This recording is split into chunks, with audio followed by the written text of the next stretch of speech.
प्रत्येक माणसाच्या ठाई एक औरा असतो. औरा म्हणजे काय की एक असं वलय म्हणूया. वलय म्हणजे आता बघा तुम्ही जे फोटो पाहिले जे धर्म संस्थापकांचे त्यांचे एक वलय असतं. म्हणजे असं तांबडं वलय पांढरं वलय जे आहे त्यांच्या फेसवरती असं एक वलय असतं. वलय आणि तिथं त्यांच्या सानिध्यात गेल्यानंतर आपल्याला त्या औरेमध्ये छान वाटत असतं. काहीतरी मग एक शांतता मिळत असते एखाद्या मंदिरात मस्जिदमध्ये चर्चमध्ये वगैरे वगैरे. आणि काही ठिकाणी नाही मिळत. तिथला औराच वेगळा असतो. म्हणजे तिथं काही चांगले अवतारी पुरुषही तिथं झालेले असतात. तो औरा तिथं निर्माण होत असतो. साईबाबाच्या मंदिरामध्ये वेगळं वाटेल.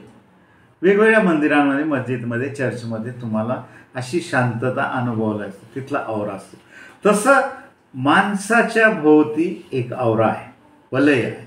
असं आभामंडल म्हणूया. आभामंडल आहे. हे आभामंडल काही वेळेला माणसं जन्मजात घेऊन येतात आणि काही वेळेला आपल्याला हे आभामंडल प्राप्त करावं लागतं. ध्यानाने साधनेने हे आभामंडल प्राप्त होतं. याच्यावरती यूट्यूबमध्ये म्हणजे पाहिलेले मी. तर याच्यावर रिझल्टही मिळतात आपल्याला चांगल्या प्रकारे रिझल्ट. पुढे मी ते सांगणार आहे पुढच्या व्याख्यानामध्ये सप्तचक्रांमध्ये की आभामंडल कसं विकसित करता येतं.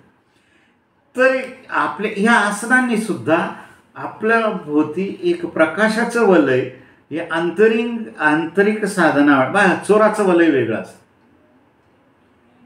एखाद्या डाकूचं वलय वेगळं असतं, आभामंडल वेगळं असतं. आता आपल्याकडे जर एखादा पाहुणा आला ना की तो हवा असा वाटतो आणि एखादा पाहुणा जर आला ना तो नको नकोसा वाटतो. काही द्या झाली बाबा बोर करेल आता. म्हणजे हे त्या माणसाचं त्या व्यक्तीचं ते आभामंडल असतं, ते वलय असतं. काहींचा सहवास जे आहे ते हवावास वाटतं. आता मुलगी पाहताना नवरदेव पाहताना सुद्धा म्हणजे चांगला मुलगी सुंदर आहे, चांगला मुलगा आहे, स्मार्ट आहे वगैरे वगैरे हा विचार केलाच जातो ना. म्हणजे तिथं त्या आभामंडलाचा त्याच्या आंतरिक वलयाचा सौंदर्य हे आतूनही येत असतं. नुसतं बाह्य त्वचा म्हणजे सौंदर्य नाही, ते आतूनही आपल्या व्यक्तिमत्वातून येत असतं. हे एक आभामंडलच म्हणूया. प्रत्येकाचं असतं एक. म्हणजे ज्याच्या त्याच्या परीने ज्याचं जशी बुद्धिमत्ता कमी जास्त वर्गामध्ये काही हुशार मुलं असतात, काही असं असतात, काही तसे असतात, काही तसे असतात, काही उन्हाळ असतात, काही बरेच प्रकारचे मुलं हे आपण पाहतो समाजामध्ये असतं. म्हणजे या असं म्हणूया त्यांचं एक आभामंडल असतं ना, त्यांचं एक वलय असतं. चोरांचंही सुद्धा एक वलय असतं, डाकूंचं एक वलय असतं, संतांचं एक वलय असतं, साक्षात्कारांचं एक वलय असतं. सर्वसामान्य आपल्यासारख्या माणसाचं एक आभामंडल, कॉमन माणसाचं. आपण कॉमन माणूस म्हणूया. आपण काही एक्स्ट्रा ऑर्डनरी नाही, एक कॉमन आपण आपल्याला जे दिलं आहे ईश्वराने ते वलय आपण प्रत्येकजण वलय घेऊन वावरत असतो. वर्गामध्ये सुद्धा बघा एखादा शिक्षक आला ना त्याचा तास आपल्याला हवा असं वाटतं, त्याचं शिकवणं जे आहे हवा असं वाटतं. त्याला कारण त्याचं आभामंडल, त्याच्या आतलं आंतरिक वलय जे आहे ते वलय असतं. हे आभामंडल आसनांनी जागं होतं. एवढं ध्यानात घ्या. आता मुद्दा तसा बदललेला आहे. तर आसनं जी आहेत ही असं कार्य करत असतं. मग आता थोडक्यात शेवटचा मुद्दा मी असा घेतो. तर मग आसनं किती प्रकारची आहे हे तसं 84,000 लक्ष योनीतले जेवढे आसनं आहेत तेवढे, म्हणजे प्राणीमात्राचं जेवढे प्राणीमात्र आहे तेवढे असंख्य आसने असं म्हणूया.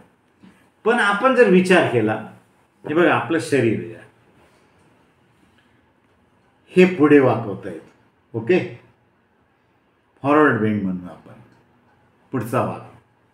मग याच्यात कोणती आसनं असतात तुम्हाला माहिती आहे. पश्चिमोत्तानासन असतं, जानुशिरासन असतं, अनेक प्रकारचे आसनं अवघड याच्यात आहे. हे असतं फॉरवर्ड बेंड, पुढच्या वाकाची काही आसनं असतात. फॉरवर्ड बेंड म्हणूया आपण. म्हणजे पश्चिमोत्तानासन, जानुशिरासन वगैरे वगैरे अवघड प्रकारची काही पुढे वाक देणारी आसनं आहे. मग आपल्याला काही इतके काय अवघड आसनं करायची आहेत का? आपल्याला झेपतील, आपलं डोकं तिथं गुडघ्यावर टेकलंच जाईल असा अट्टहास करता कामा नये, जमिनीवर जाईल असं अट्टहास करता कामा नये. जेवढं जाईल तेवढंच सुरुवातीला करायचं, तेवढ्या स्थितीमध्येच राहायचं. ती फॉरवर्ड बेंचची आसनं म्हणून. मग आपल्याला हेच शरीर जे आहे हे बॅक बेंडमध्ये नेता येतं, मागच्या वाकामध्ये नेतं. मग ती मागच्या वाकाची कोणती तुम्हाला माहिती आहे? भुजंगासन मागचा वाक, धनुरासन मागचा वाक, शलवासन मागचा वाक, अन्य काही अवघड प्रकार तेही मागच्या वाकाची. त्याच्यातली सोप्यातली सोपी निवडायची. आपल्याला जेवढं झेपेल तेवढं. मागचा अगदी पूर्ण धनुरासन करता जायला पाहिजे आणि शलवासन अगदी पाय डोक्याला लागायलाच पाहिजे. चित्रामध्ये डेमोमध्ये पाहतो आपण. असा अट्टहास करता कामा नये. जेवढं जमेल तेवढं सुरुवातीला करायचं. हळूहळू प्रगती होत जाईल. फॉरवर्ड बेंड, बॅक बेंड आणि शरीर ट्विस्टमध्ये घेता येईल, वळणामध्ये, ट्विस्टमध्ये. पुढचा वाक मागचा वाक झाला, आता ट्विस्टमध्ये. म्हणजे शरीर जे आहे वळणात नेता येतं. जसं वक्रासन म्हणूया, मच्छिंद्रासन म्हणूया. याच्यामध्ये शरीर असं वळणामध्ये ट्विस्ट होतं. ही ट्विस्टचे काही प्रकार आहेत, अवघड प्रकार आहे. पूर्ण मच्छिंद्रासन, मच्छिंद्र मुनींनी मच्छिंद्र आसनाला नाव त्यांनी दिलेलं आहे हठयोगातले. तर हे म्हणजे डाव्या साईडने उजव्या साईडने हे ट्विस्ट करता येतं शरीर. मग त्याच्यातली 2-3 जेवढं जमेल तेवढं. जसं forward bend, back bend, twist. Okay. आणि शरीर जे आहे स्टँडिंग पोश्चरमध्ये नेता येतं. मग त्याच्यात तुम्हाला माहीत आहे ताडासन आहे, त्याच्यामध्ये वृक्षासन आहे, अनेक प्रकारचे आहेत. म्हणजे त्याच्यातही ट्विस्ट आहेत स्टँडिंग पोश्चरमध्ये. त्याच्यातही असे भरपूर प्रकार घेता येतात. एका पायावर उभं राहून घेता येतात, हातावरती. काही मंडळी पाहिलेले आहेत तुम्ही असं टी व्हीमध्ये किंवा यूट्यूबमध्ये. तर ही स्टँडिंग पोश्चर आहे. आपल्याला काही नाही, सोपं ताडासन आहे, ही स्टँडिंग पोश्चरमधली आहे. त्याच्यातही बॅक बेंड घेता येतं, वृद्ध धनुरासन. त्याच्यातही पुढे हस्तपादासन घेता येतं. जेवढं वागता येईल तेवढं, जेवढं मागे जाता येईल तेवढं. असा अट्टहास करता कामा नये की आपल्याला ही आदर्श पोच जमायलाच पाहिजे, ही जमायलाच पाहिजे, असं करता कामा नये. म्हणजे हे करत असताना श्वासाकडे लक्ष देणं महत्त्वाचं आहे. आपला आवरा वाढत असतो याच्याने. हे झालं म्हणजे मी तुम्हाला सांगितलं शरीर पुढच्या वाकात घेता येतं, शरीर मागच्या वाकात घेता येतं, शरीर ट्विस्टमध्ये घेता येतं, शरीर स्टँडिंगमध्ये घेता येतं. त्याचे ताडासन, वृक्षासन वगैरे प्रकार सांगितले. आणि शरीर जे आहे ते विपरीत स्वरूप करता येतं. विपरीत मीन्स शीर्षासन, त्याच्याने विपरीत करणे. सर्वांगासन, एका पायावर. हे ते अवघड प्रकार तुम्ही पाहिलेले ते, पण आपल्याला नेहमीचेच अपरिचित असलेले, आपण आजूबाजूला आपले मित्रमंडळी क्लासमध्ये करणारे हे सर्वांगासन, विपरीत करणे, शीर्षासन वगैरे. त्याच्यातलं जेवढं जमेल तेवढंच नौकासनापासून सुरुवात करून तेवढं करता येऊ शकेल. म्हणजे पुढे आपलं हलासनामध्ये पाय लागायलाच पाहिजे असं काही नाही. जेवढं जमेल तेवढंच करायचं. असे प्रत्येक ग्रुपमधून 1-1, 2-2 सोपे असं निवडून आपल्याला रिझल्ट मिळू शकतो. दिवसभर ताजावाना राहू शकतो. आपली कार्यक्षमता वाढू शकते, इफिशियन्सी डेव्हलप होऊ शकते. हा आसनांचा मुख्य फायदा आहे. तर आसनांवरती आज थांबूया आपण.